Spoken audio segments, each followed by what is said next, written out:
नमस्कार दोस्तों, मैं जावित्री प्रजापति आप सबका अपने यूट्यूब चैनल जावित्री भजन गीत में स्वागत करती हूँ। आज मैं आप सबके लिए बहुत ही सुंदर भोला और गौरा जी का विवाह गीत है। अगर आप सबको मेरा वीडियो अच्छा लगे तो मेरे वीडियो को लाइक शेयर और सब्सक्राइब करना ना भूलें।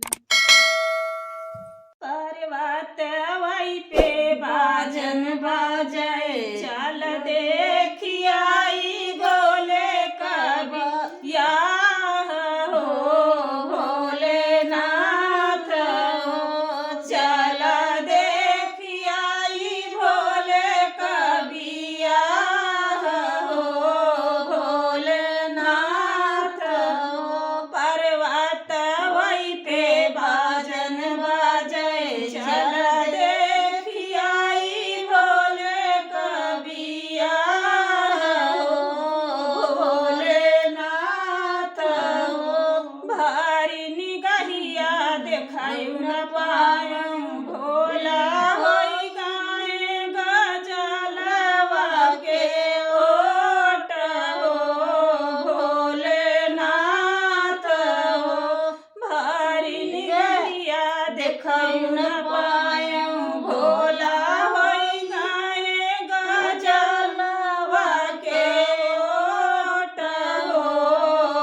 देखै न